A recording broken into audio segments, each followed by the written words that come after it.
Em 1937, o governo nazista reuniu mais de 600 obras de artistas alemães numa exposição em Munique. O nome da exposição era Arte Degenerada. A ideia era simples: expor essas obras ao ridículo, mostrar ao povo alemão o que o regime considerava feio, doente e subversivo.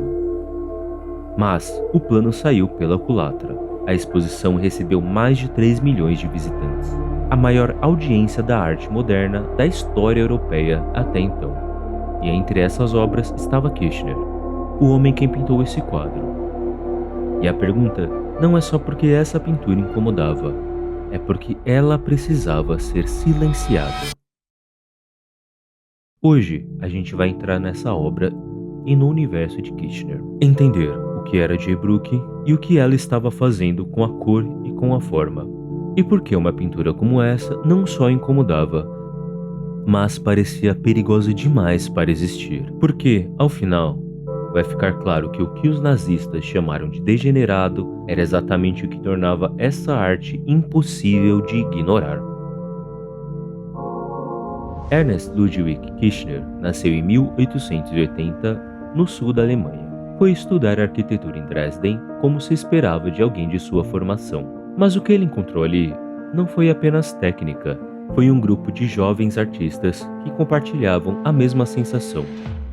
A arte acadêmica alemã era perfeita na forma, mas vazia no que dizia. E isso não é uma ideia abstrata, isso aparece diretamente nessa pintura. E em 1905, Kirchner e 3 colegas fundaram o Die Brücke, a ponte. O nome vem de Nietzsche. A ideia de que o homem é uma passagem, uma tensão entre o que ele é e o que ele pode se tornar. E essa palavra, tensão, é exatamente o que começa a aparecer na pintura. O manifesto do grupo era direto: queremos liberdade nas nossas ações e nas nossas vidas, independência das velhas formas estabelecidas, e eles levam isso ao limite. Rejeitam a perspectiva clássica, rejeitam a cor naturalista, rejeitam a ideia de que a pintura precisa ser agradável. Buscam influência onde a arte ainda parecia viva, na arte africana, na arte da Oceania, em Van Gogh, em Gauguin, qualquer coisa que tivesse força, em vez de refinamento vazio. E quando você olha para essa pintura, você não está vendo um estilo, você está vendo uma ruptura acontecendo. Quando eu olho para essa tela, a primeira coisa que aparece não é a figura, é a cor. E ela já cria um problema, porque Kirchner não estava usando cor para descrever o mundo. Ele está usando cor para distorcer ele. O verde domina o fundo e a poltrona.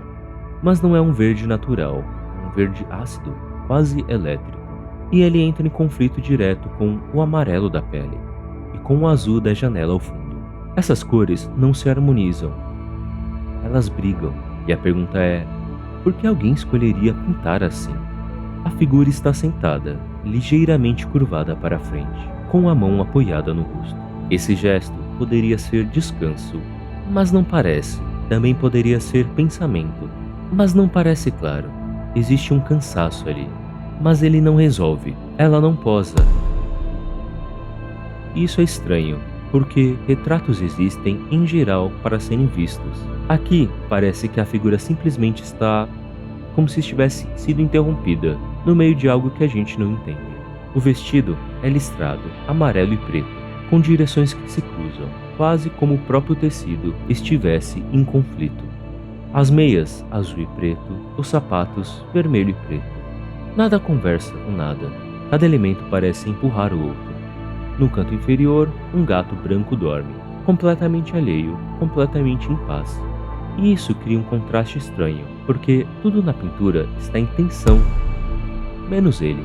Ao fundo, garrafas escuras sobre a mesa, sem composição, sem intenção de parecer bonito.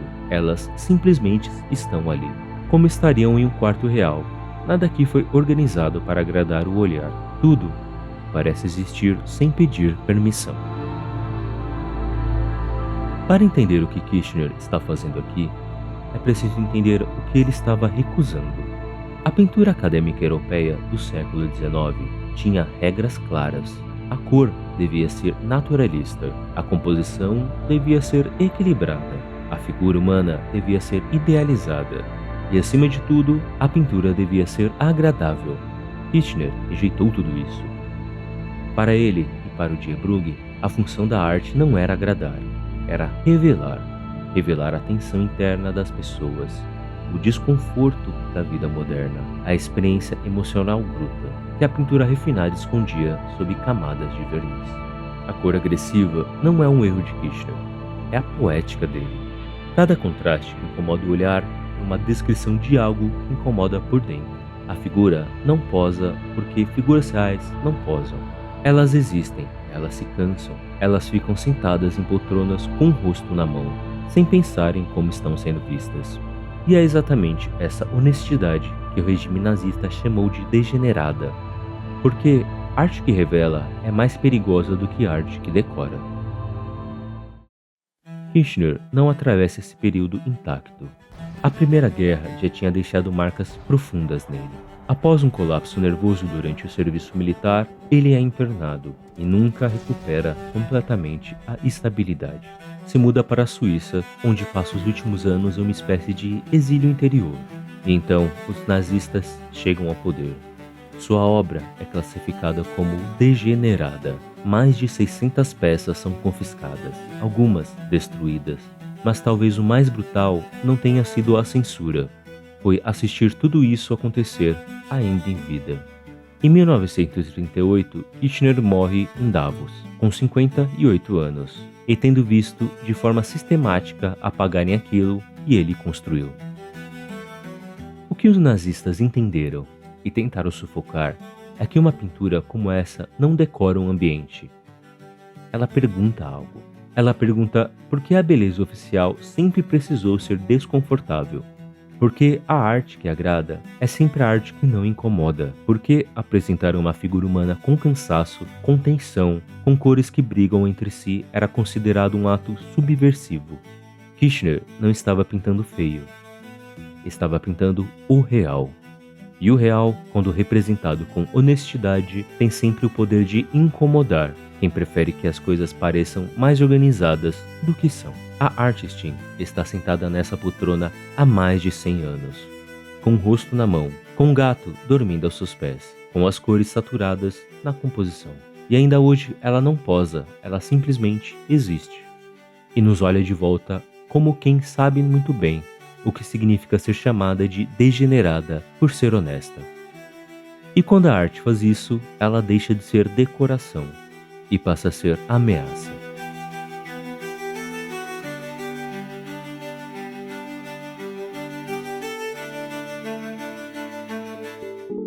A exposição Arte Degenerada fechou em 1937. As obras foram leiloadas, destruídas ou desapareceram. Kirchner morreu no ano seguinte, mas a Artistin sobreviveu. Está hoje no Bruck Museum, em Berlim, que leva o nome do movimento que o regime tentou apagar. Às vezes, a história tem essa ironia. O que foi chamado de degenerado é exatamente o que permanece. Aqui foi o Marcelo Maranhão. Se gostou do vídeo, deixa um like, se inscreve e comenta o que você viu nessa pintura. Eu leio tudo. E se quiser se aprofundar mais na arte ou na carreira artística, tem meus materiais na descrição e no comentário fixado. E se quiser continuar essa conversa ou ver meus trabalhos, me encontra no Instagram. Porque a arte que incomoda não pede permissão para existir. E por isso mesmo é a única que permanece.